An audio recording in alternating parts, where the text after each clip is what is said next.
Oh, oh. Okay.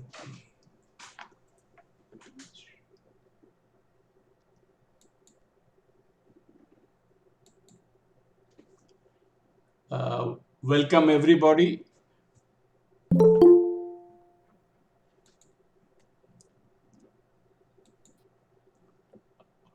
Good day to everybody.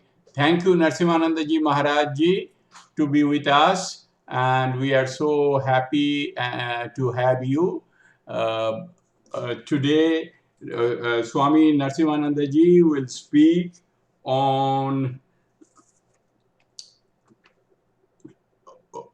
practical Vedanta, very, very important topic, a similar topic we discussed last Sunday. And it's very, very important that in the next lecture, the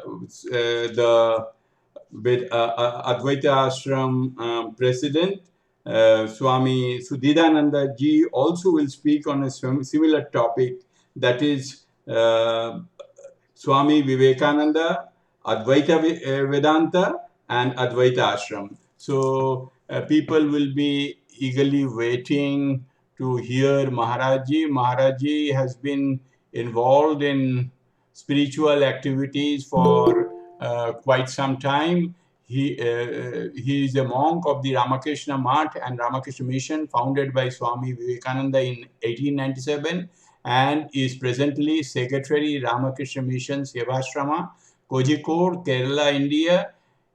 The center in Kozhikode runs a higher secondary school, a kindergarten, and polyclinic. He is a former editor of Prabhuda Bharata, an English monthly journal of the humanities and social sciences started by Swami Vivekananda in 1896. He has edited a volume of Swami Vivekananda's teachings titled Vivekananda Reader. He specializes in Indian studies, Indian philosophy, sociology of religion, philosophy of religion, and religious studies.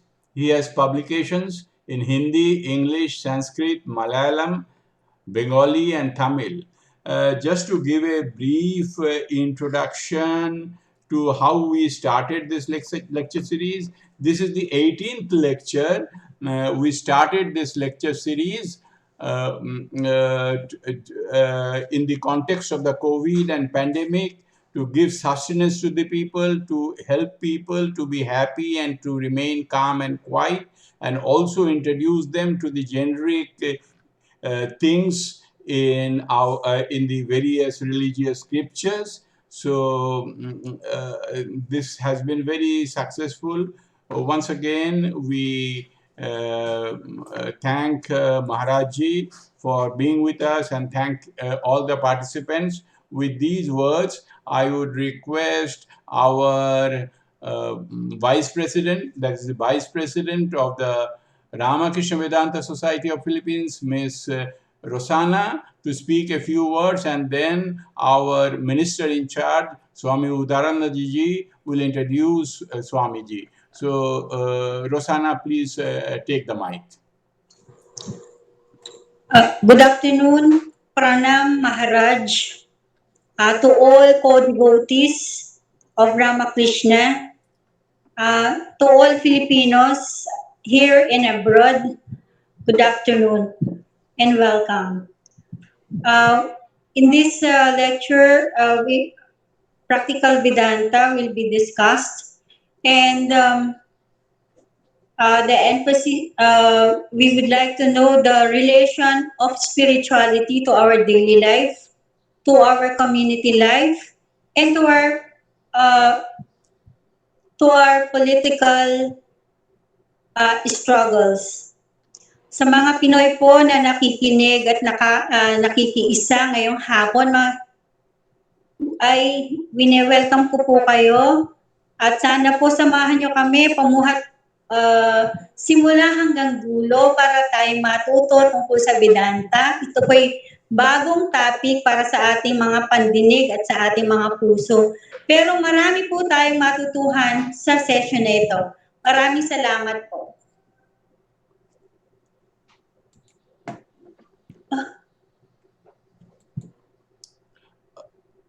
Udaranandaji, kindly speak a few words. Swami Udaranandaji Maharaj.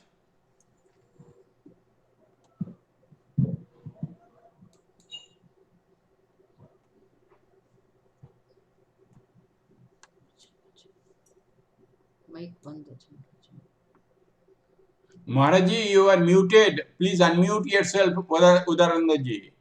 Oh, I'm sorry. Thank you, Mr. Ganguly.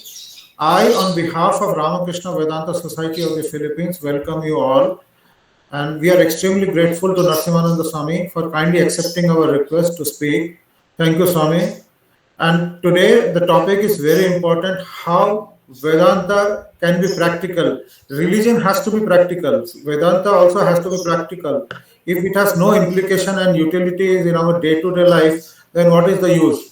So today I think everybody will get insight into how we can incorporate Vedanta in our day-to-day activities and how it can enrich our life. So with these words, I will request Swami Narasimhanandaji to begin his talk. Thank you very much, Swami, once again for agreeing to help talk, give a presenter talk to our audience. Thank you much.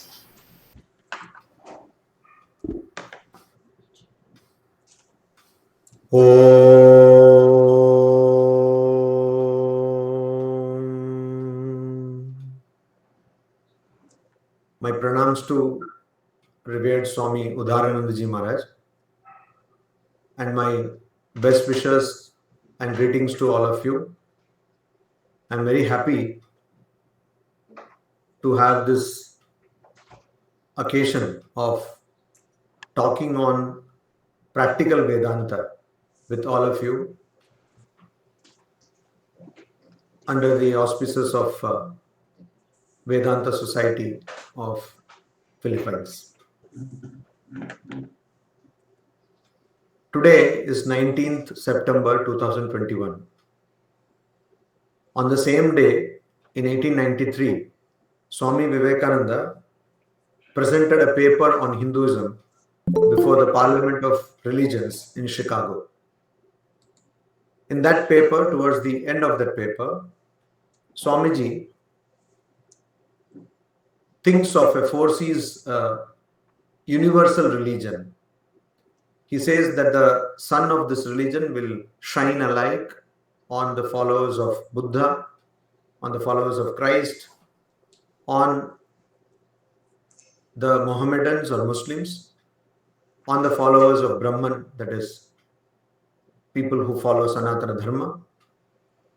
It will shine alike on all people having different faith traditions, following different faith traditions, having different religious beliefs.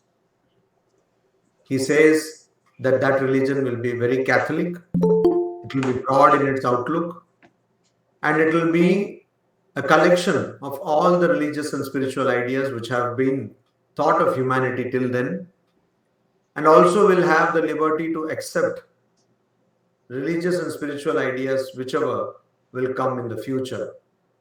That will be a religion which will be adaptable by any person who can accept it, and it can be accepted by anyone. Swamiji says elsewhere that he doesn't want a Christian to become a Hindu, he doesn't want a Hindu to become a Christian, he doesn't want anyone to change one's religious belief, but wants everyone to accept the universality of religious principles. Elsewhere, Swamiji says that there should be so many religions as many people are there on this planet. As revered Swami Udaranandaji was telling in his brief introduction, religion has to be practical, else it has no place in human society. And Swamiji was mentioning how that could be made possible by Swami Vivekananda. Swamiji says, we all know, we have read this, religions of the world have become lifeless mockeries. Today, what Swamiji said many years ago, more than a century ago, is quite visible today. Cultures have become increasingly polarized. religious sects have become increasingly polarized, linguistic groups have become increasingly polarized. People find it identity crisis. In order to establish their identity, they don't trace their source to the one divine truth or one divine principle. Rather, they trace their source to different ethnicities, different linguistic origins, different religious traditions, etc. And so it has caused so many problems, as Swamiji said more than a century ago, that if any aspect of human society has brought so much good to the world, it is religion. At the same time, if any aspect of human society has brought so much bloodshed in this world, that too is religion. And the question is, how do we then face religion? On the one hand, there is this ideal of Swamiji of a universal religion, which will have the amalgamation of all religious truths and spiritual truths realized by various people till now, and also have freedom to accept more truths in the future. And on the other hand, we have the stark reality that religion has been used and misused over and again for different agenda of different groups and different people. So here we have to first start with where Swamiji wants us to start. There has been no prophet I know of, or we have rarely heard of anyone who is a spiritual leader or a religious prophet who says that I don't call a person who does not believe gods and goddesses as an atheist, but I call a person who believes in gods and goddesses, millions of gods and goddesses, but does not believe oneself as an atheist. So Swamiji shifted the center of focus to the individual. The individual is also the focus of the Upanishads. That's why Swamiji said, go back to the Upanishads. The individual has to understand that there is nothing which is to be held on as a prop, which has to be taken as a support system.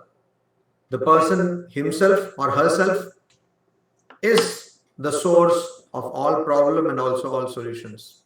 Swamiji says we have to take up all responsibility on our shoulders. And so the individual comes into the center stage. And if the individual understands who she or he is, then there will be no problem. And for that to happen, we have to understand the true meaning of the word individuality. As Swamiji makes fun of this, he says in one of his lectures, people are afraid to lose their individuality. Maharaji, a little louder. Maharaji, a little louder. Sri Ramakrishna also says that Ami Morle Guchibe Jonjar. If the sense of ego dies, then all problems go away. And so we have to concentrate on removing the unreal aspect of our idea of our individual existence. And at the same time, we have to focus on understanding the real aspect of our individual existence. It is this constant struggle, constant conflict between our unreal aspect and the real aspect which causes problems in our life. And so when we understand that we are indeed the source of infinite potential, because our true nature is not merely body, mind, prana, that is vital energy, or intellect, or bliss. Our true source is something which does not change. And that which we see as changing is not our true nature. When we understand this, then whatever we do, let it be a worldly action, let it be a small action, or let it be a huge action like maybe giving a discourse on practical Vedanta. Whatever we do that has extra energy, that brings extra brilliance, and that brilliance comes because of our understanding, our consciously understanding, our being aware of who truly we are. And that awareness brings out the Godhead in us, as Swamiji says. He says, the history of the world is the history of few people who had faith in themselves. That faith awakens the divinity in us. You can do anything and everything, but if one does not bring out this divinity, if one does not bring out the idea that one is Atman, one is not something which is perishable, destructible, if one does not bring out this idea, then the person's infinite possibilities do not come out.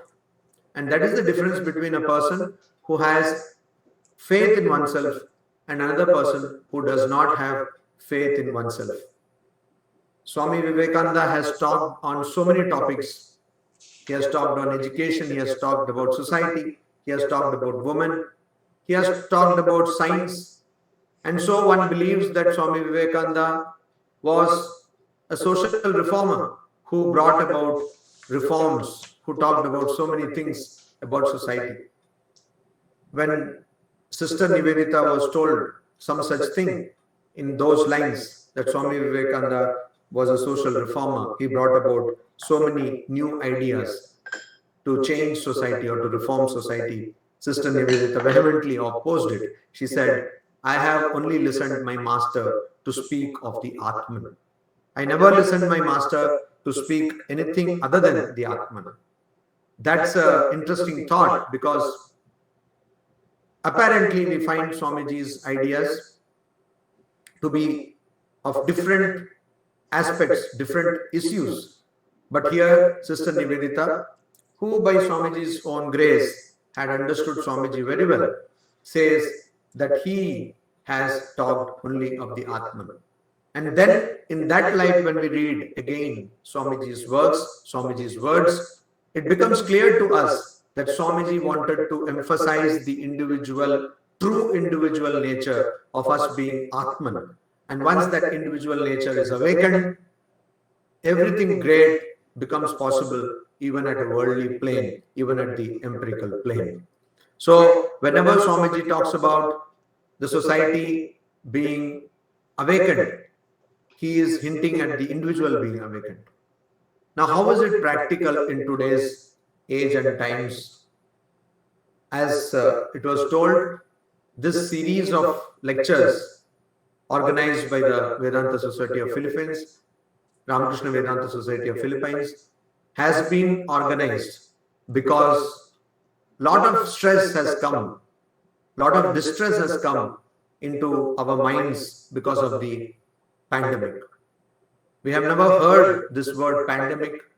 This also is a new thing we learn, that an epidemic which has pan world affected. So it's a pandemic, it is causing a lot of problem. How to cope up with this problem? How to cope with these problems using Vedanta? What could be a Vedantic worldview to face such a situation or any such distressful situation? One thing we need to remember is that we are all since childhood geared to be successful. Seldom are we taught how to face failures. And there lies the secret. Swami Vivekananda says, he gave 4 lectures on this very topic in London. And he says, practical Vedanta, he explains how practical Vedanta itself is kind of an oxymoron. He doesn't use the word oxymoron, but how there can be no Vedanta which is not practical. Because let us see where Vedanta was born. Vedanta was not born in some people's minds. It was born amidst lot of business, lot of activity. So people who were greatly busy, who were engaged in various affairs, brought out the truths of the Atman and practiced it. So Vedanta was born there. Swamiji talks about King Janaka. Swamiji also talks about Bhagavad Gita. The precious wisdom of how to understand oneself, how to live in this world, how to do work, all these and more were taught to Arjuna by Sri Krishna in the battlefield, just before the battlefield. So that kind of a knowledge has always been the domain of people who were busy. And even today we see that it is the CEOs and the COOs and the senior executives of the world who take time to understand the new thought currents of the world, because they have to be always having a great learning curve. They have to be in the know of things. It was no different in the ancient times. And so Vedanta was given to us not by philosophers or saints. Of course, they continued that tradition, but it was given to us by kings and warriors. It's something which you do in the here and the now. It's something you need to know, not when you become retired, when you lose some of your teeth, when your hair is graying, but when you are young, when you are in the heat of the moment, when you have to do things, when you have to face life. And that is the key. So only something which is very practical can be taught to such a person. Only something which is very practical can be taught to a disciple in the form of Arjuna just before battle. Because there you cannot talk something which is impractical, because you're just going to face battle. And so this practical Vedanta, which Swami Vivekananda talks of, which he is also a link in the chain of great teachers across centuries who have been passing over this tremendous knowledge. And he says, so what happens in the Gita also? When the warrior Arjuna, he is in a confused state in the first chapter of the Gita we see.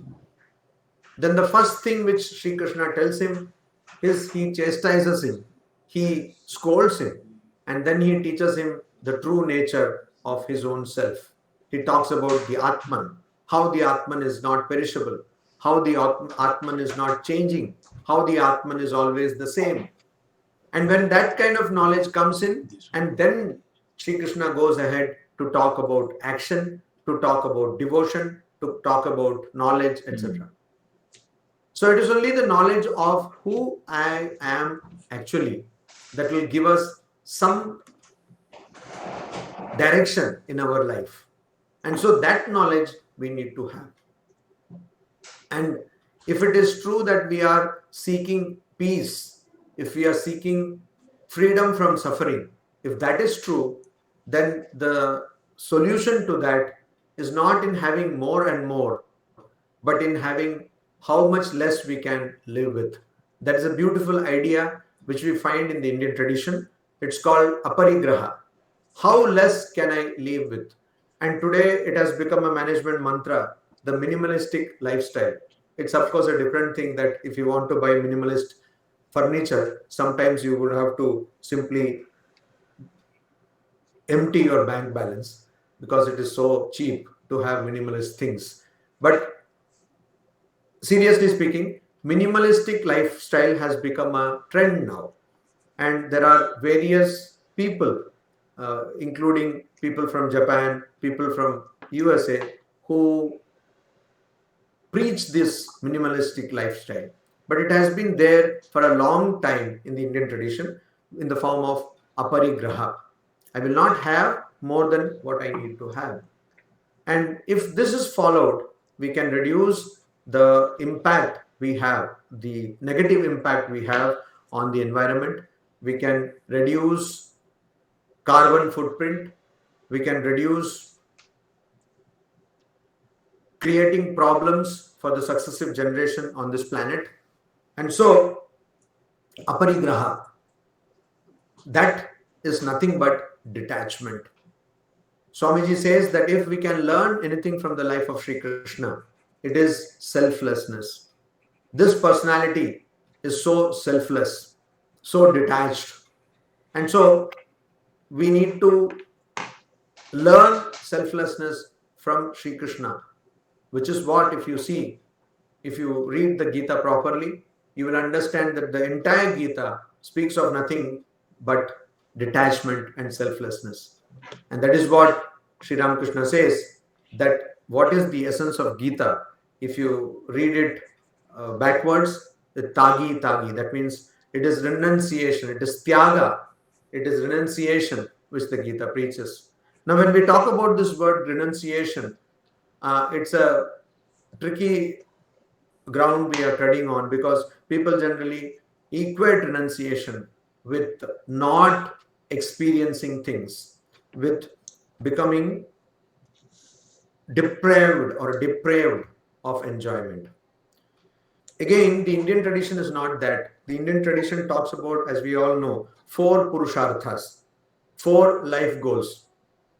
The first one is dharma, an ethical system, a system of righteous living. And then is artha, a system of finding means of livelihood and more. And the third one is kama, a system of fulfilling your desires in an ethical way. And the fourth one is moksha, that is a system of liberation.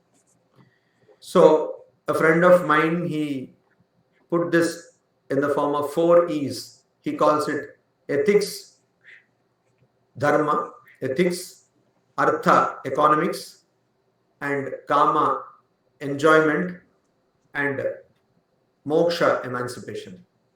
So these 4 E's, there we see that in the Indian tradition, creating wealth has never been frowned upon. And that's a wrong idea if someone has this idea. And that is why in the Indian traditions, we don't have concepts equivalent to the concept of poverty, where you abstain yourself from experiencing things. Whereas here the concept is aparigraha, means I don't have things more than what I need. So it's more like a positive definition of renunciation. And renunciation is also a natural thing. When I get something better than what I already have, I give up what I have for the sake of something more better, superior than what I have. So renunciation is a gradual and an automatic process in spirituality. But all of this is firmly footed in the bedrock of ethics, and that is what we have to understand. So how does this practical Vedanta work? What are the nitty-gritties? What are the mechanics of the whole thing? As I told you in the beginning, Swami Vivekananda shifted the focus of spirituality to the individual. It's not someone who is lost in the wilderness of cosmic beings, some God you are searching throughout your life. But it is you who are the God, who is the God. Tattvamasi, as the father of Shvetaketu taught him 9 times in the Chandogya Upanishad, Tattvamasi, you are that, you are that. There's no difference between you and what you see. You are that what is seen, and there is nothing called seen separate from you. So you are the witness, and there is nothing more to witness than yourself. That is the message of the Vedanta. That is the message of the Upanishads. And when one has this message, what happens to that person? The Brihadaranyaka Upanishad gives the answer by telling where the problem comes from. It says, Dvitiyat vai bhayam bhavati. Only from duality does fear arise. Not only fear, the whole array of human emotions arises from duality. Only when I perceive the other, I feel fear, I feel jealousy, I feel anger, I feel love, I feel hatred, I feel compassion, I feel mercy. But when I know that there is no other, ekameva advitiyam, it's only one, there is no other, there is no second. When I know that, when I am rooted in this knowledge, then I don't have any of these problems of these emotions. And so the first step in practical Vedanta is to understand that Vedanta is all about understanding yourself. And that is why Swami Vivekananda was so happy and so fond of the Katha Upanishad, where Nachiketa is a great example of self-awareness. Self-awareness with a great presence of mind. People who are Vedantists, there's another objection that they become unfit to work or to deal in the transactions of the world. That's not true. A person who is a Vedantin in the true spirit of the term becomes more empathetic to other people, becomes more capable in dealing with other people. And we have great examples in Sri Ramakrishna, Swami Vivekananda and Sri Sarada Devi of this characteristic. Swami Vivekananda, Sarada Devi and Sri Ramakrishna, though they reached great heights of spiritual experience, as Swami Vivekananda would say, also Sri Ramakrishna would say, once he tells to one of his disciples that I go into Samadhi and most of the times when I am in such a high state, I am unmindful of my clothes. But even then, when I get into my room, even if it is dark, I know exactly where a particular item is kept. Say for example, a knife is kept. So such an organized mind, at the same time, going beyond empirical dimensions, going beyond dimensions which we can perceive through the sense organs. So it is possible only when you are totally rooted in your true nature, you can be organized. In fact, you would be organized, and at the same time, you would be always connected with your true nature, your higher nature. And so the first step to practical Vedanta or to practicing Vedanta is to first understand that you are not this puny body and mind. That your true nature is something much, much beyond this. And what is the second step? The second step is to just remain in that understanding. If you have a devotional temperament, then you can take the view that everything is done by God or whatever you want to call that divine principle, whatever word you want to use for that divine principle. So that particular principle, call it God or whatever you like, is what regulates or carries whatever happens in this universe. As they say, even a dry leaf does not move without the will of God. So you become surrendered. You surrender yourself to the unreality of the world. That means you surrender yourself to the inevitability of the unreality of the world. Whatever you do is going to cause some change, and the whole universe is going to change, and that does not affect your true nature. So just like a person who is watching a movie might get attached to the characters in the movie, but at the end of the day, the movie is not going to affect that person. So one has to have that feeling, exactly that feeling, that whatever I am seeing, whatever I am experiencing is also going to pass. This too will pass, as they say. And so I don't need to unnecessarily confuse my identity with my experience. That is the way for the devotional minded. Suppose there is a person who is more inclined to knowledge, a person who might be more comfortable with Advaita Vedanta. For that, that person needs to take the attitude that whatever I am experiencing is nothing but the results of my karma, my actions. And these actions, because they were done by me originally, and also I am experiencing these results because I did that karma, I did that action with the idea that I am the doer. Only when you do an action with the idea that I am the doer, will you be bound by the results of those actions. So I have to understand that I am not the doer, I am not the experiencer. And when I am rooted in such an understanding, I have to just surrender myself to the fruits of the actions which I had done with the understanding that I am the doer. Shankaracharya talks about this attitude in his wonderful collection of verses called the Manisha Panchakam, the pentad of verses on one's conviction. And there he says, Prarabdhaya samarpitam swavapuhu guru rityesha manisha mama. He keeps on telling who is his guru And in one of the stanzas, he says, a person who has surrendered one's body, mind, etc., to one's prarabdha karma, that is, actions which are taking effect, actions which are showing their effect in this lifetime, that person I consider my guru. That means that person does not bother what happens to that person's body, because that person's faith is firmly rooted in the idea that that person is not the body, that person is not the mind, that person is not the prana, but beyond all this, absolute existence, absolute consciousness, and absolute bliss.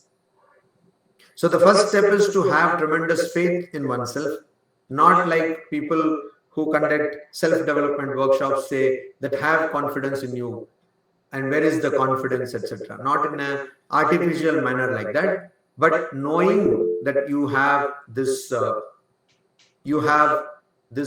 true reality with you. Just like a person who knows that that person is an heir to a great empire or a great fortune does not bother spending some money, because that person knows that I have billions of dollars with me in some bank account, or I'm an heir to such a big fortune. Similarly, we are heirs to immortality. Amritasya putraha, Swamiji says. And so we should not consider ourselves to be limited. We should not consider ourselves to be only this body and mind, which are destroyable, which are changing, which constantly will change. When we were born in a different form, and our psychological form also was different. Our mental form and our physical form was different. Now we have all grown up, and it becomes sometimes difficult to trace our photos in the, maybe in kindergarten we have clicked a picture, and it is difficult to tell who we are in that picture, because everything has changed about us. But our ideals have changed, our life goals have changed, but we are still the same existence which has understood itself wrongly to be this body and the mind. And so in the Brihadaranyaka Upanishad, in the beginning, the disciple asked, why should I study this Upanishad? And so the disciple is told, you should study this Upanishad because only the Vedas tell you about one reality that is constantly changing forms and shapes through different lifetimes. So there is only one reality, that is your true nature, Atman, Brahman, and that, because of ignorance, is changing forms and shapes. So all we need to have is great patience. Like the Kathopanishad and many other Upanishads talk about this patience. They say only a person with great patience can understand one's true reality. Why this patience is necessary? Because when you patiently experience the miseries of the world, when I say misery, it includes happiness. Because though happiness does not feel like misery when we are experiencing it, it's just the obverse side of misery. So misery and happiness are the obverse and reverse of the same coin. And so when one person is experiencing something, experiencing miseries in this world or happiness in this world, that person should remember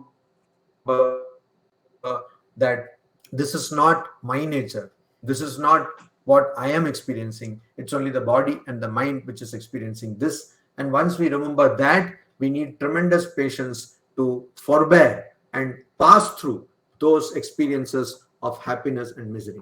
If you are able to do that and constantly remind yourself that you are the Atman, then you will understand gradually that you have realized your true self, and that, as it is told in the second chapter of the Gita by Sri Krishna to Arjuna, you will not be disturbed or perturbed by the dualities of experiences of this world.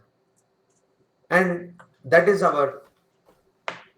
how we have to practice practical Vedanta in this life. And Swamiji says that this whole world is a gymnasium where we have to develop ourselves. And so this practical Vedanta, if we know that, what will happen? Holy Mother Sri Sarada Devi was once asked, what happens to a person when somebody realizes Brahman? And Holy Mother says, will that person grow two horns? The person's clarity of this world will become better. One will become more clear about what is true and what is not true. They will continue to do what they are doing, but they will do it in a more assured manner, because they know that one need not worry or one need not get perturbed for things that change. And no matter what changes, their true nature is not going to change. And that's why Swami Vivekananda said that what does Vedanta do to a person? If you are a teacher, it makes you a better teacher. If you're a farmer, it makes you a better farmer. If you are a doctor, it makes you a better doctor. Whatever it is you are doing, you become better in that, with the idea that the result of an action is not going to truly affect you. Usually, we are not afraid of the present. We are always wasting our time either thinking of the past or worrying about the future. And the practical Vedanta, which is definitely practical, teaches you how to be in the present. Because again, it has become a fashionable thing to say today, how to be in the present. That does not mean that you throw to the wind all ethical principles. Being in the present means that you are rooted in the conviction that you are not the body and the mind, that you are something beyond what is seen, something beyond the apparent, that there is a real reality which is working in the background, which gives you existence. How to be unperturbed, undisturbed, no matter whatever external circumstances you come across. And so that is what is taught by the Upanishads. And Upanishads are very progressive, if I have to use that word, if I may use that word, very progressive. And they talk about various things which are really shocking, or really they let us think that, oh, such things were also thought about in the Upanishads. I end with this incident, which you might have all read in the Upanishads, but I just want to remind you of how universal or Catholic Vedanta is. Vedanta does not want you to take to a particular religious belief system. It just wants you to accept the universality of the divinity of human beings or all living beings. There is this young boy who goes to a teacher for learning Upanishads or Vedas. And the teacher asks him, okay, who is your father? And the young man says, I don't know who my father is. Then the teacher says, okay, go to your mother and ask who your father is. He goes to his mother, and the mother says, I don't know who your father is. I have been serving various men across the years, and I don't know who your father really is. Then the boy comes and tells to the teacher that, see, this is what my mother said, so I don't know who my father is. So the teacher says, a person who can tell such a damaging truth about oneself is nothing but a Brahmana. So I will definitely teach you, because you are rooted in truth. And so that person later on became the great Rishi called Jabala Satyakama. That person's name was Satyakama. Who is this Jabala? That was the name of his mother. So people who think that nowadays it is now a trend to put one's mother's name as surname, and they should remember that thousands of years ago in the Upanishads, it has already been done. So the Upanishads are the most progressive texts who have the boldness to say that just by reading Upanishads or by discussing it at length, one is not going to achieve the true reality or one's true nature. One has to practice and one has to contemplate, meditate, and only then they can realize one's true nature. There is no religious text which has the courage to tell that the text itself is futile if it is not accompanied with practice. So that is the truthfulness and that is the practicality of the Upanishads.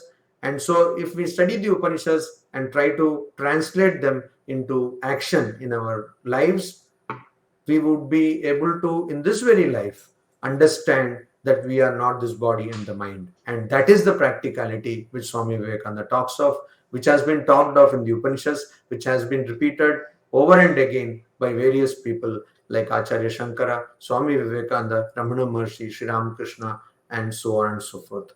I'm very happy, and I convey my gratitude to revered Swami Udaranandaji Maharaj for having given me this opportunity today to share my views on practical Vedanta with this audience who are already bombarded with Vedantic truths.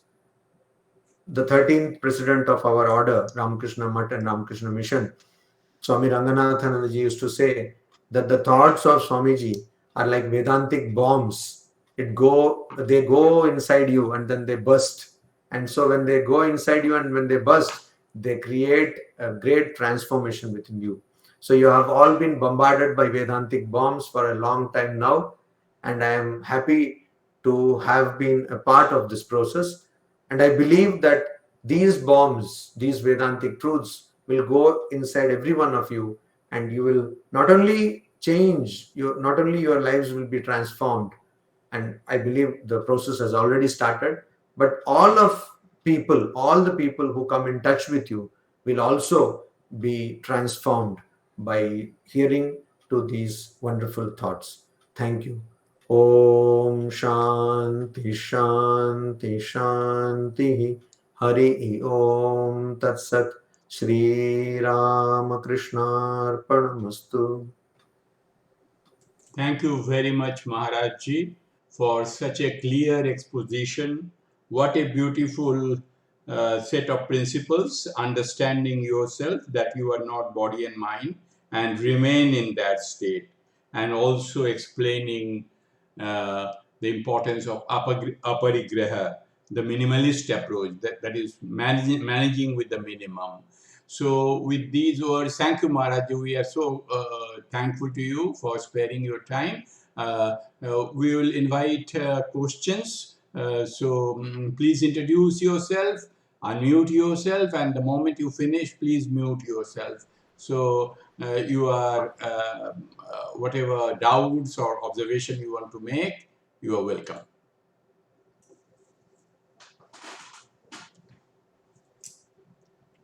Pranam Maharaj, I'm Ria. Maharaj. Yes. One thing that struck me when you mentioned is that Vedanta was kept alive by the kings and the ruling class. And it is because of them that, all of this somehow survived through the ages. Could you elaborate more on that aspect? So Vedanta, for example, if you take the example of King Janaka, then King Janaka used to constantly have rishis, as we find in the texts, also in the Puranas, have rishis come into his court, and he used to discuss. He was called a Raja Rishi, that means a king and a saint, saintly king. So they used to discuss different aspects of the scriptures, etc. So, and also they applied these things in administration, in ruling. Till recently, means it's not very far in time, till recently. Janaka was of course very old, but till recently, this was how things were done in the Indian tradition. So people applied, and so the place of the Guru, there was somebody called Raja Guru, the royal Guru. The place of the Guru in the court was even higher than the king. And in some states like state of Kerala, the king used to live in a small, the palace was not big, because the king believed that the people should be given more importance than the king himself. And they used to live in a place, and the uppermost floor was reserved for God. So the idea that everything is surrendered to God and the God rules, or everything is surrendered to a guru or a teacher, spiritual teacher, and the teacher will show the way, has been the thing with kings till recently, till when kingly system was gradually abolished. Even now, when there are what is called the ceremonial kings, suppose you go to Kashi, that is Varanasi in India, the king who is just a titular king, he does not have any power. But as far as the temple is concerned, it is the titular king who has to come and do everything. Also in the case of Orissa, Jagannath, Puri, the titular king again there is the person who will come and first pull the chariot. Every year there is a chariot festival, Jagannath chariot festival. That person will pull the chariot. So somehow the kings were considered to be people who knew the scriptures and also who used to administer in a manner which was prescribed by the scriptures, in a dharmic way, that is in an ethical way, not just an ethical way which is sans spirituality or which is without religion, but ethical way as has been prescribed by religion and scriptures. So that administration was always seen through a spiritual viewpoint. And so that was important for them because that gave them the assurance that yes, their administration or the justice system was indeed correct because it was based on the truths which were told thousands of millennia before them. So thousands of years before them. So they always had a manual to refer to. So that's how it was kept alive. Thank you, Maharaj. And also, sorry, I just want to add. Also, interestingly, in India we have the Supreme Court, which is the topmost judicial authority, and then you have high courts, etc. If you go through any of the Supreme Court rulings, you would be surprised how much of the Supreme Court rulings or the High Court rulings refer to scriptures like the Gita, Upanishads, even today. So these texts have been considered like a guiding text, guiding code, guiding manuals, even in jurisprudence. Thank you. I hope that answered the question. Maharaj, I don't know how or why you mentioned the Supreme Court, but ironically, I am a lawyer and I worked at the Supreme Court here in the Philippines. And that is an interesting insight. I did not keep that in mind. Of course, I noticed that there is attorney in front of your name. So, but I did not keep that in mind. Yes, and I'm also, in very good friendships with several Supreme Court justices, both sitting and former Supreme Court justices in the Philippines. And with your permission, I will also mention that fact to them that, because see, I think one good thing about India is that India has this wealth of knowledge and like Vedanta in itself. And that concept, that Tatvamasi concept, it means that you are not, I am that, and duality and everything comes into play. Therefore, a person is able to make an ethical decision. And with that, the decision happens also that you are not attached to the effects of the decision. So I think that is one thing that we, well, at least here in the Philippines, need to also consider. And thank you for that insight, Maharaj. With your permission, may I share it with my friends who are in the Supreme Court? Please, please. And also, talking about the Supreme Court, there is, in fact, in Prabuddha Bharata, we brought an article, Swami Vivekananda in Supreme Court judgments. So Swami Vivekananda has been quoted many times, frequently by Supreme Court judges. So, yeah, you can Maharaj, see that. Yeah. With your permission, I'm also connected to the PhilJA, the Philippine Judicial Academy. With your permission, may I take your details, and then if it's okay with you, I would request for you also to give a talk in our academy. Yeah, I would be about Swami Vivekananda quoted in Supreme Court jurisprudence. I think that would be a very big eye-opener for all of us here in this country. Thank you. Thank you, Maharaj, for now. Thank you very much, Maharajji. I would invite other questions. If there are some other questions, they are free to give their observation or any clarification they want to seek.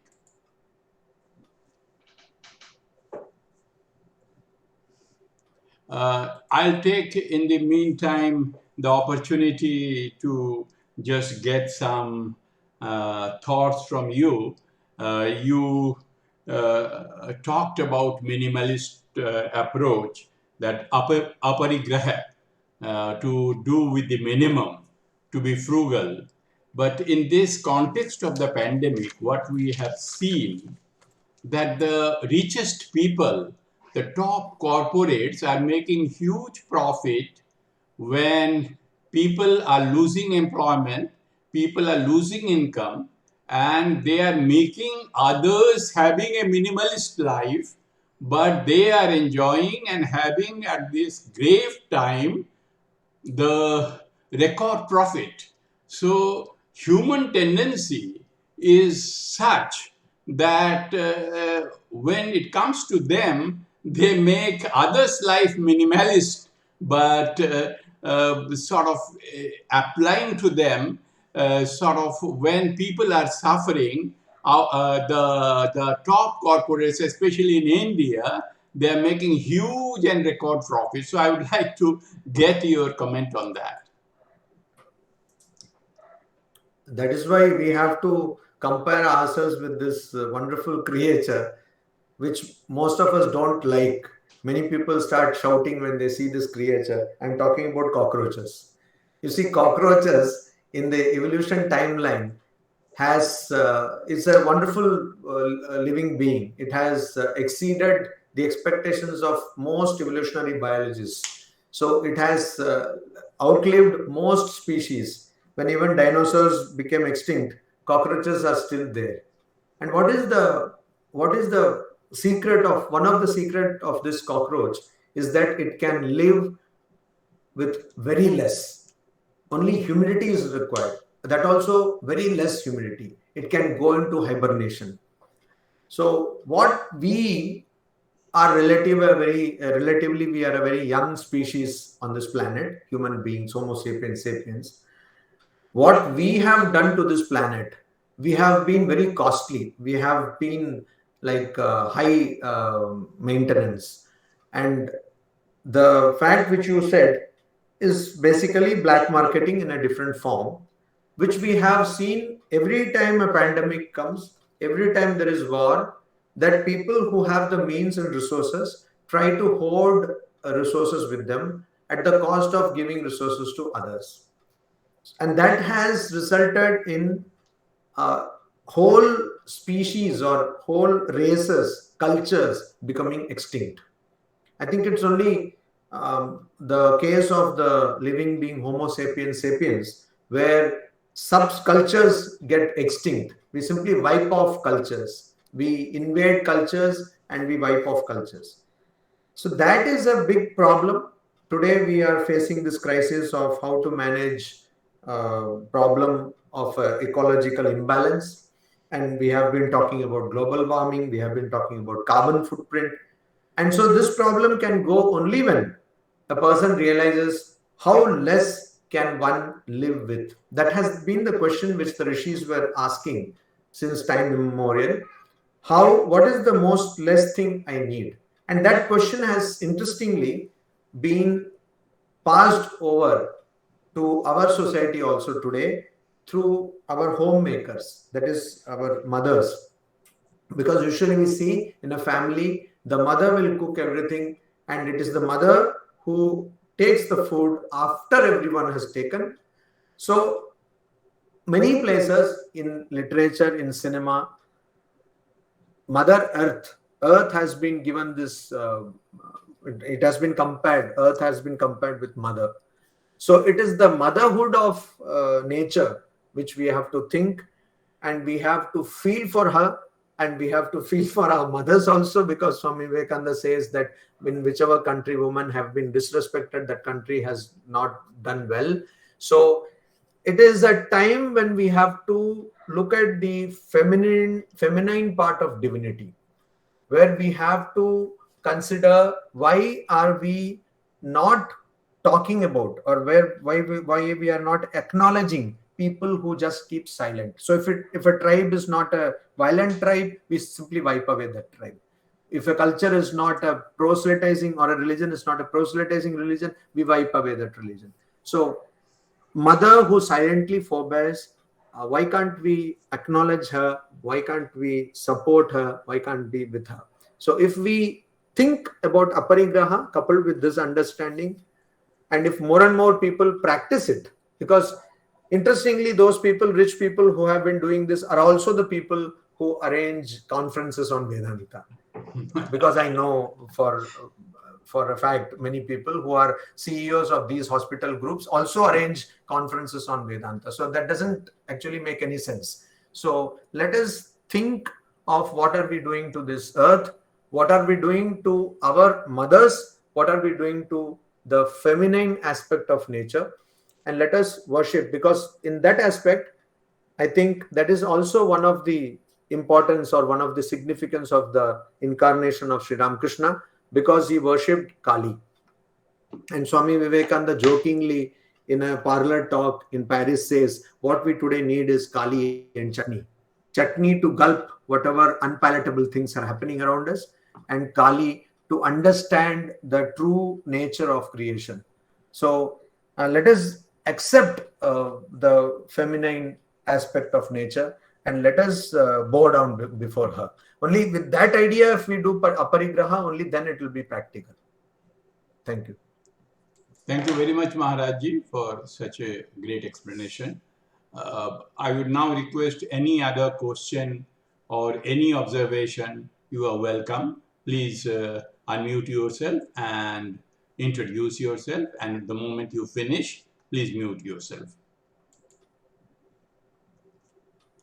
Maharaj, I just offer my pranams to revered Swami Narasimhanandaji Maharaj. I'm seeing that he is there. Yes. Pranam, Maharaj. We have welcomed him. He has been always very kind, and we must take this opportunity to mention that we got all this sustenance and encouragement. One of the main pillars have been Swami Narasimhanandaji. Although we have been faulting many times, but he has been a source of inspiration. Thank you, Narasimhanandaji. I enjoyed your talk. So it's wonderful to see you there. Yeah, it's a wonderful group, and they have been doing it for a long time. Yes, just to add something, that most of our acts have been devised in India on inputs from the Upanishads. So the Daya Bhaga law of inheritance, Mitaksara, these all come from the Brihadaranyaka Upanishad. So if you read the preambles of the acts in India, you'll find that they have all derived the ideas from the Upanishads and our scriptures, Manusmriti and others. They have acknowledged those things in the preamble. Thank you very much. So, Riyaji, just an information. I was fortunate enough to be with revered Swami Narasimhanandaji when he was the editor of Vedanta Kesari at Chennai. So, I was at that time in that ashrama. And also, Maharaj was, he was heading our law department at our headquarters in Belur Math. So, he is also connected to law. So, yeah. So that's why he could share this insight about how most of the acts or statues in India take their source from different Upanishads. Thank you. Thank you, Maharaj.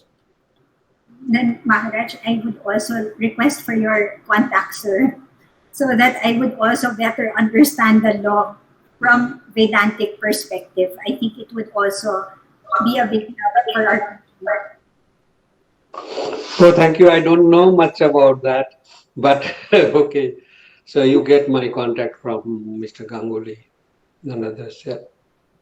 Namaskar. Nice to see you. Pranam Narasimhanandaji Maharaj.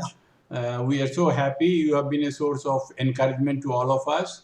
And Narasimhanandaji has been very kind today. Any other question anybody has? We still have time for the last question.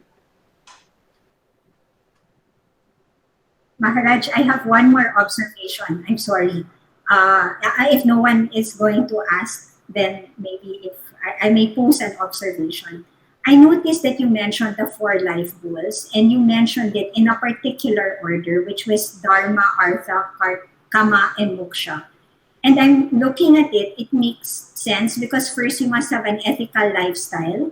And from that, the next one is economics, which means then you earn sufficient money to be able to go to Kama, which is enjoyment, and after which you go into Moksha, which is emancipation. Is my understanding correct, or is it just so happens that it's arranged that way? Or I'm sure there's a... Yes, you have understood correctly. Yeah. And if we violate that order, then chaos will happen. Chaos in your life, and also maybe with people who are connected to you. But yeah.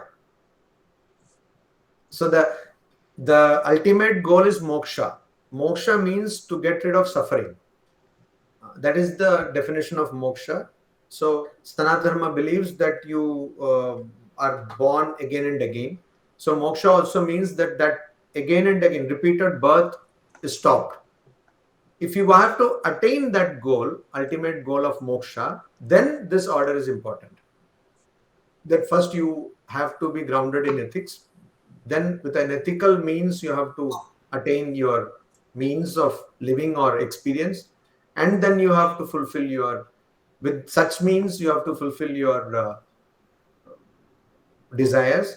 And when you do that, gradually, you will all the time being grounded on ethics. Also, another thing is, it is not that the vision of moksha will always be there. That ultimately you have to get rid of suffering. Ultimately, you have to get rid of this repeated birth and death. It's not that one simply wants to enjoy by things which have been earned by ethical means. It's not like that. There is always this idea that you are not this which you are. You are not the enjoyer. Means you are not just this body mind. All that reality, all that idea is constantly kept. Even when you are getting grounded in ethics, that is dharma, at that stage itself, it is told that you are not this body in the mind. Only then that works. Then you will gradually get moksha. Otherwise, even in many other societies, they have ethical means. You have to, of course, earn only through ethical means and then experience through ethical means. But they don't lead to moksha, because there it is not told that a person's ultimate reality is a divine reality. There they are told that what you see in the mirror is what you are. Just a point there, Maharaj. Sirish here. So this order is, I guess, only for householders, right? For sannyas, it is only dharma and moksha. Is that understanding right, Maharaj? Need not be, because in the Sanatana Dharma, sannyasa can be taken from Gurukula, Guru Grihat, Grihat